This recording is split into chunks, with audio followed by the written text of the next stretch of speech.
नमस्कार, मैं सुवर्णा। न्याय टीवी में आप सभी दर्शकों का स्वागत है। कोर्ट राउंडअप की खबरें अब विस्तार से।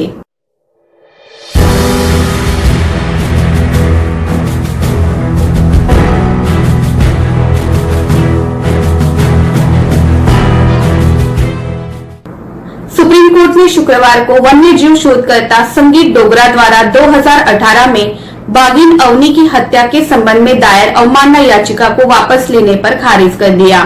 सीजेआई बोबड़े, न्यायमूर्ति बोपन्ना और न्यायमूर्ति रामा सुब्रमण्यम की 3 न्यायाधीश पीठ ने याचिका पर सुनवाई करते हुए निर्देश जारी किया, जिसमें आरोप लगाया गया कि अधिकारियों द्वारा अवनी के हत्यारों को अदालत के निर्देशों की धज्जियां उड़ाते हुए इनाम दिया गया।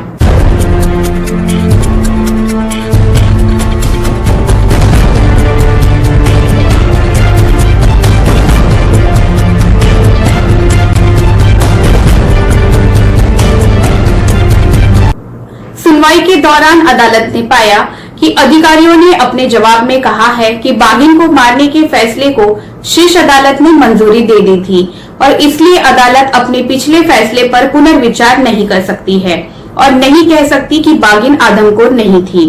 अदालत ने कहा, अगर बाघिन को मारने का फैसला इस अदालत ने पहले के मुकदमे में दिया था तो हम इसे अब नहीं खोल सकते।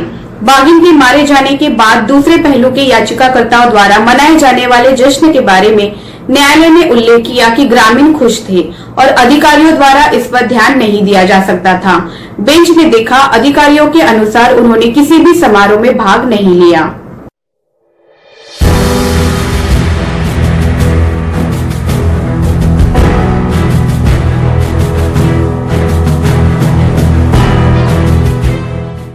सुप्रीम कोर्ट ने शुक्रवार को तीसरे पक्ष द्वारा फिटनेस प्रमाण पत्र और बीमा के नवीनीकरण के लिए मोटर वाहनों में फास्टैग को अनिवार्य किए जाने वाले को चुनौती देने वाली याचिका पर विचार करने से इनकार कर दिया। मुख्य न्यायाधीश एस.ए. बोबड़े, न्यायमूर्ति बोपन्ना और न्यायमूर्ति रामा सुब्रमण्यम की 3 न्यायाधीश पीठ ने याचिकाकर्ता को याचिका वापस लेने और दिल्ली उच्च न्यायालय का दरवाजा खटखटाने की स्वतंत्रता दी है।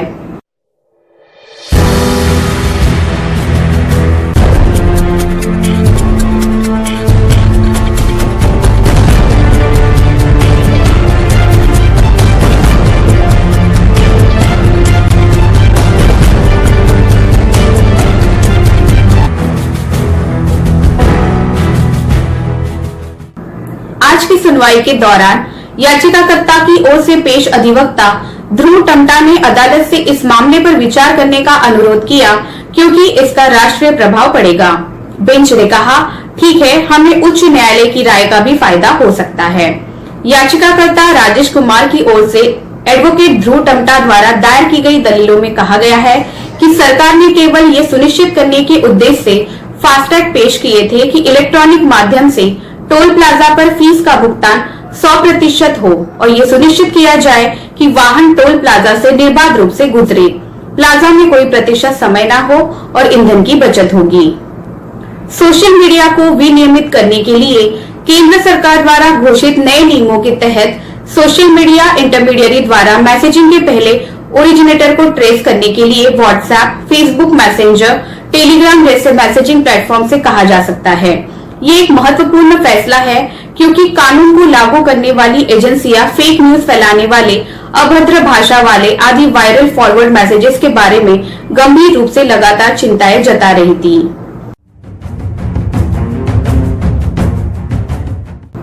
मुख्य रूप से मैसेज भेजने की प्रकृति में सेवाएं प्रदान करने वाला एक महत्वपूर्ण सोशल मीडिया इंटरमीडियरी अपने कंप्यूटर रिसोर्सेज के माध्यम से पहले ओरिजिनेटर को ट्रेस करने में सक्षम होगा, जैसा कि सक्षम न्यायालय के द्वारा पारित न्यायिक आदेश या सूचना प्रौद्योगिकी आईटी नियम 2009 की धारा 69 के अनुसार सक्षम प्राधिकारी द्वारा पारित एक आदेश द्वारा आवश्यक हो सकता है।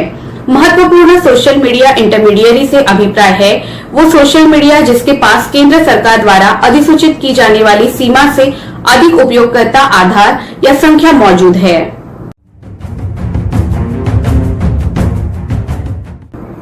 सूचना प्रौद्योगिकी अधिनियम के तहत नए नियम को प्राप्त शक्तियां आधिकारिक राज्यपत्र में अधिसूचित होने पर लागू होंगी। ओरिजिनेटर के ट्रेसिंग के लिए आदेश कब पारित किया जा सकता है? नियम कहता है कि मैसेज के ओरिजिनेटर को ट्रेस करने का आदेश केवल रोकथाम, पता लगाने, जांच, अभियोजन या अपराध की सजा के उद्देश्यों के लिए पारित किया जा सकता है।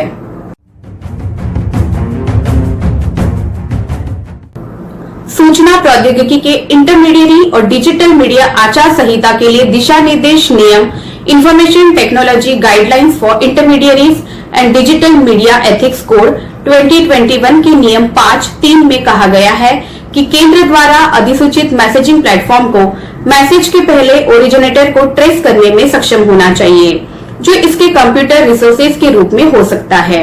इसके लिए सूचना प्रौद्योगिकी के नियमों की धारा 69 के तहत सक्षम न्यायालय या सक्षम प्राधिकारी की अदालत द्वारा न्यायिक आदेश पारित करने की आवश्यकता है।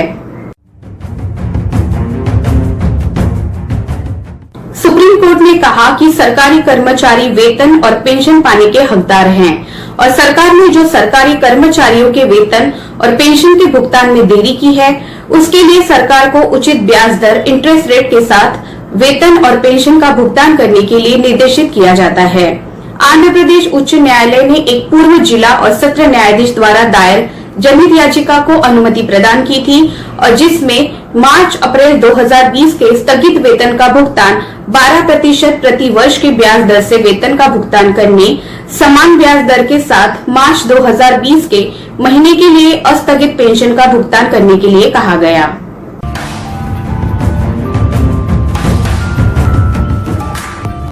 दिल्ली हाईकोर्ट ने ये नोट करते हुए कि अभियोजन पक्ष ने ये स्वीकार किया कि सीडीआर लोकेशन से ये स्थापित नहीं होता कि याचिकाकर्ता राशिद ऑटो रिक्शा ड्राइवर घटना स्थल पर मौजूद था, इसलिए कोर्ट ने याचिकाकर्ता को सोमवार 22 फरवरी को जमानत दे दी। न्यायमूर्ति सुरेश कुमार कैत की खंडपीठ ने कहा कि एक ऑटो रिक्शा होने के कारण याचिकाकर्ता के फरार होने की आशंका नहीं है और इस बात की भी कोई आशंका नहीं है कि वो कोई छेड़खानी करेगा।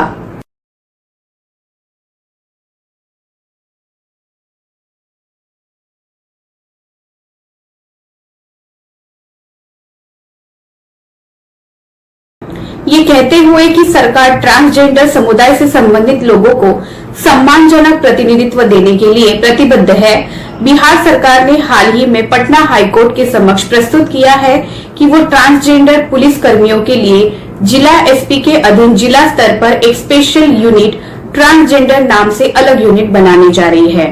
ये दलील मुख्य न्यायाधीश संजय करोल और न्यायमूर्ति एस कुमार की खंडपीठ के समक्ष बिहार सरकार के अतिरिक्त मुख्य सचिव अमित सुभानी द्वारा दायर एक हलफनामे के माध्यम से दी गई थी।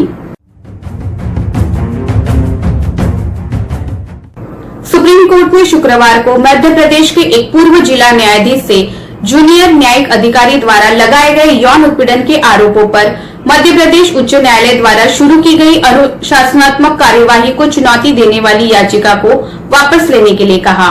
सीजेआई एसए बोबड़े, न्यायमूर्ति एसए बोपन्ना और न्यायमूर्ति वी रामासुब्रमण्यम की 3 न्यायाधीश पीठ ने हालांकि उन्हें जांच के लिए उपस्थित होने की स्वतंत्रता दी है। हम इस तरह से यौन उत्पीड़न के मामलों को कारपेट के नीचे दबाने की अनुमति नहीं दे सकते हैं।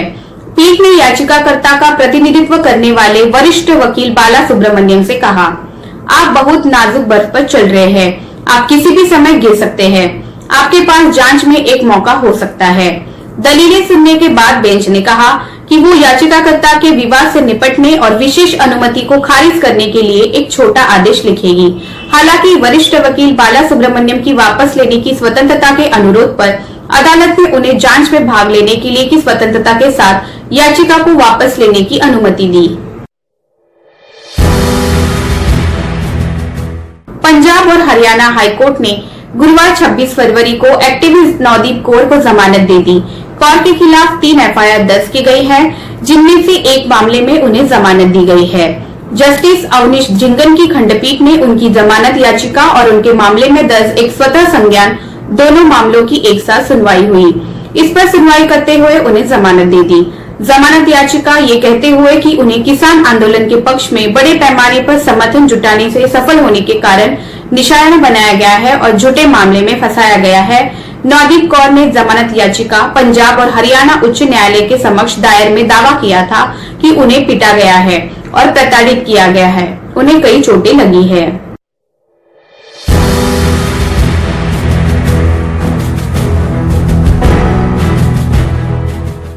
राष्ट्रीय उपभोक्ता विवाद निवारण आयोग एनसीडीआरसी ने दोहराया है कि उपभोक्ता संरक्षण अधिनियम 1986 शैक्षणिक संस्थानों पर लागू नहीं होता है और सह पाठ्यचर्या संबंधी गतिविधियां जैसे तैराकी सेवा के दायरे में नहीं आती है, जो अधिनियम के तहत परिभाषित है।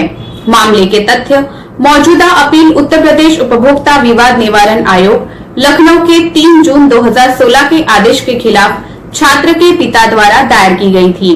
छात्र प्रतिभा स्कूल में एनरोल था। दलील दी गई कि स्कूल ने तैराकी सहित विभिन्न समर कैंप गतिविधियों की पेशकश की और छात्रों को 1000 रुपए का शुल्क देकर शामिल होने के लिए कहा।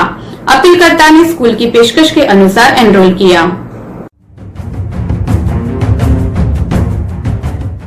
राष्ट्रीय विधि विश्वविद्यालयों के कंसोर्टियम ने विश्वविद्यालयों को सलाह दी है कि वो अपने विश्वविद्यालयों को चरणबद्ध तरीके से खोलने के संदर्भ में व्यक्तिगत निर्णय लें। हालांकि विश्वविद्यालयों को फिर से खोलने का निर्णय लेने से पहले कुछ दिनों तक प्रतीक्षा करने की सलाह दी गई है। गवर्निंग बॉडी जीबी ने पाया है कि बेंचों को वापस लाने के लिए कोई बाध्यकारी शैक्षणिक कारण नहीं है और ये सभी विश्वविद्यालयों के सर्वोत्तम हित में है। उनको जल्दबाजी की बजाय सुरक्षित रूप से फिर से ओपन किया जाए।